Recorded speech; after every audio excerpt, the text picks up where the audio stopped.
নমস্কার, আমি সায়নী। আশা করছি আপনারা সকলে খুব ভালো আছেন এবং সুস্থ আছেন। আজকে আমরা একটা নতুন ধরনের একটা ভিডিও নিয়ে আলোচনা করব। ভিডিওটা হচ্ছে অ্যাস্ট্রো সাইকোলজি নিয়ে। ভীষণ অন্যরকম না টপিকটা? তাই বেশি দেরি না করে ভিডিওটি শুরু করা যাক। অ্যাস্ট্রো সাইকোলজি হচ্ছে একটা ইন্টিগ্রেটিভ অ্যাপ্রোচ যেখানে অ্যাস্ট্রোলজি অ্যান্ড সাইকোলজিকে কম্বাইন করা হচ্ছে একটা মানুষের পার্সোনালিটি, ইমোশনাল প্যাটার্নস এবং লাইফ থিমস বোঝার জন্য। এখানে কিন্তু আমি একবারও ফিউচার প্রেডিকশনের কথা বলছি না বা পাস্টে কোনো কিছু প্রেডিকশনে আমি কোনো কথা বলছি না। ফিউচার প্রেডিকশন হচ্ছে অ্যাস্ট্রোলজির একটা আলাদা পার্ট, কিন্তু আমরা আজকে সেটা নিয়ে কথা বলবো না, কারণ প্রেডিকশন বা ফিউচারে কি হবে সেটা সম্পর্কে তো আমরা পরে জানবো। তার আগে জানতে হবে যে সেই মানুষটা, সেই ব্যক্তিটা যার সম্বন্ধে আমরা এত কিছু জানবো, সেই মানুষটা কি আদৌ সেই জায়গাটা ডিল করতে পারবে, বা সে কিভাবে কোন সিচুয়েশন কিভাবে ডিল করে সেটা তার পার্সোনালিটি প্যাটার্নের উপর আছে। তার ভালো লাগা, তার খারাপ লাগা, তার আশেপাশের যা ঘটছে তার সঙ্গে সে কিভাবে মানিয়ে নিচ্ছে, এই সমস্ত কিছু কিন্তু প্ল্যানেটের ইনফ্লুয়েন্স আছে।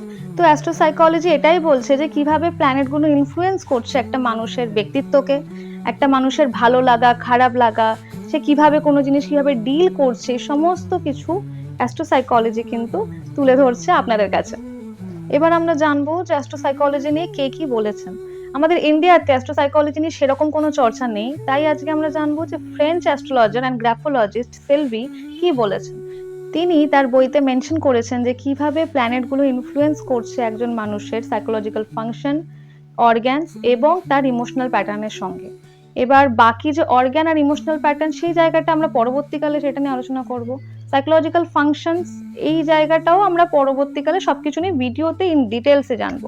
আজকের ভিডিওটা হচ্ছে তিনি তার বইয়ের মধ্যে আরেকটা জিনিস মেনশন করেছেন, সেটা হচ্ছে ফ্রয়েডের আইসবার্গ মডেল।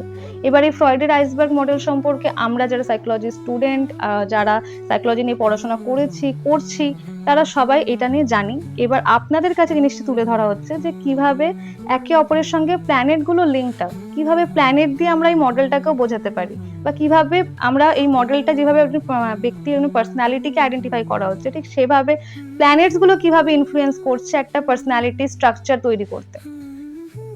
আমি আশা করছি ক্লিয়ার আপনাদের কাছে।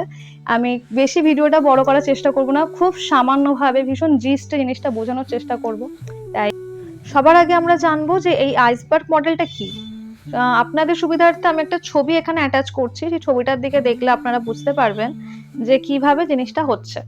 তাই সবার আগে আমরা জানবো এই আইসবার্গ মডেলের হচ্ছে টোপোগ্রাফি অফ মাইন্ড বা লেভেলস অফ কনসিয়াসনেস। এই লেভেলস অফ কনসিয়াসনেসকে তিন ভাগে ভাগ করা হয়েছে: কনসিয়াসনেস, সাবকনসিয়াস বা প্রিকনসিয়াস, তারপর হচ্ছে আনকনসিয়াস। এইখানে কনসিয়াসনেস কি? কনসিয়াস হচ্ছে যেখানে হচ্ছে আপনি ভিডিওটা এখন দেখছেন, আমি যে কথাগুলো এখন বলছি এই ব্যাপারে আমরা কনসিয়াস আছি। সাবকনসিয়াস বা প্রিকনসিয়াস কি? যেটা হচ্ছে আপনি এখন ভিডিওটা দেখছেন, কিন্তু তাও যদি এখন আপনাকে আমি জিজ্ঞেস করি যে আপনার ডেট অফ বার্থ কি, বা আপনার বাবার নাম, আপনার মায়ের নাম কি, তো আপনি তুরন্ত বলতে পারবেন জিনিসগুলো। তো সেটা হচ্ছে আপনার সাবকনসিয়াস বা প্রিকনসিয়াস জায়গা। এরপর হচ্ছে আনকনসিয়াস মাইন্ড কি? আনকনসিয়াস মাইন্ড হচ্ছে যেটা সম্পর্কে আমরা অ্যাওয়্যার নই, কোনোভাবেই আমরা অ্যাওয়্যার নই, সেটা আমাদের লাইফে ভীষণ ইম্পর্টেন্ট রোল প্লে করে। আনকনসিয়াস মাইন্ডকে নিয়ে মানে অনেক ভাবে অনেক রকম করে এক্সপ্লেন করে বোঝানো যায়, কিন্তু আমি খুব শর্টে বোঝানোর জন্য এটা বললাম যে আমাদের ধরুন গিল্ট, অ্যাংজাইটি যেখানে থাকে, সেই একটা স্টোরেজ রুম ওটা আমাদের মাইন্ডের। তো সেটা হচ্ছে আনকনসিয়াস মাইন্ড। আপনারা ছবিটা খেয়াল করলে বুঝতে পারবেন এটা একটা বিশাল একটা বরফের টুকরো যেটা হচ্ছে সমুদ্রে ভাসছে, যার একদম সামান্য মাথার দিকটা হচ্ছে দেখা যাচ্ছে, সেটা হচ্ছে কনসিয়াসনেস। তার যে লেভেল, যেটা হচ্ছে জলের সঙ্গে, যেটা একেবারে জলের ডোবার আগে যে লেভেলটা আছে, সেটা হচ্ছে সাবকনসিয়াস বা প্রিকনসিয়াস। আর নিচের যে বিশাল যে জায়গাটা, সেটা হচ্ছে আনকনসিয়াসনেস। তাহলে আপনারা বুঝতেই পারছেন যে কিভাবে আনকনসিয়াস মাইন্ড কতটা ইনফ্লুয়েন্স ফেলছে আমাদের উপরে। তো এটা গেল হচ্ছে টোপোগ্রাফি অফ মাইন্ড বা লেভেলস অফ কনসিয়াসনেস। এরপর আসবে স্ট্রাকচার অফ পার্সোনালিটি।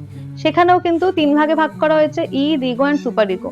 ঈদকে বলা হচ্ছে এখানে প্লেজার প্রিন্সিপাল, ইগোকে বলা হচ্ছে রিয়ালিটি প্রিন্সিপাল, আর সুপার ইগোকে বলা হচ্ছে মোরালিটি প্রিন্সিপাল। এখানে ইগো হচ্ছে এই ঈদ আর সুপার ইগোর মধ্যে ব্যালেন্স করছে কিভাবে। ধরুন আপনি কোথাও হচ্ছে ঘুরতে গেছেন, ধরুন আপনি মেলায় গেছেন, আপনার কোনো একটা চুড়ি পছন্দ হয়েছে বা যে কোনো একটা জিনিস আপনার পছন্দ হয়েছে, এবার সেটার দামটা অনেকটা বেশি, কিন্তু আপনার ওটা খুব কিনতে ইচ্ছা করছে। এবার প্লেজার প্রিন্সিপাল যার হচ্ছে ঈদ ভীষণ স্ট্রং, তাহলে তার কিরকম মনে হবে, ঈদের কি মনে হবে, এক্ষেত্রে বলা যেতে পারে ঈদের মনে হবে যে চুড়িটা নিয়ে নি, কেউ তো দেখতে পাচ্ছে না, চুড়িটা নিয়ে নি, কেউ জাস্ট নোটিস করবে না। এখানে হচ্ছে সুপার ইগোর কি মনে হবে যে আমার কাছে এখন সেরকম বাজেট নেই, আমার নেওয়াই উচিত না, আমার এটার কথা ভাবাই উচিত না, আমি নেবই না, কোনোভাবেই পসিবল না। এটা কোনোভাবে আমি তাকাবোই না এটার দিকে। ইগো কি করবে, ইগো হচ্ছে ব্যালেন্স করছে। ইগো কি করবে, যে ইগো ভাববে যে আমার এটা পছন্দ হয়েছে কিন্তু আমার এখন এটা বাজেট নেই, তাই আমি এখন নেব না, কিন্তু আমি এটা পরে অন্যদিন এসে নিয়ে যাব, বা আমি এখন টাকা জমাই, আমি নেক্সট মান্থে আবার কোনো জায়গায় কোনো মেলা টেলা বসলে আমি সেখান থেকে গিয়ে পছন্দ করে জিনিসটা নিয়ে আসবো। তো এই যে ব্যালেন্সের জায়গাটা, সেটা হচ্ছে ইগো করছে। তাই আপনারা হয়তো বুঝতে পারছেন, ভীষণ ছোট করে আমি বোঝানোর চেষ্টা করছি। তাই এটা গেল হচ্ছে স্ট্রাকচার অফ পার্সোনালিটি।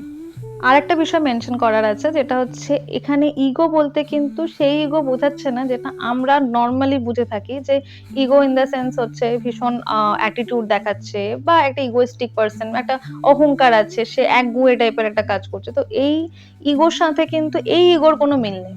তো এই জায়গাটা মাথায় রাখতে হবে। এবার আমরা জানবো ফ্রেঞ্চ অ্যাস্ট্রোলজার অ্যান্ড গ্রাফোলজিস্ট সেলভি কিভাবে এই আইসবার্গ মডেলের ইগো অ্যান্ড সুপার ইগোর সঙ্গে প্ল্যানেটের তুলনা করেছেন।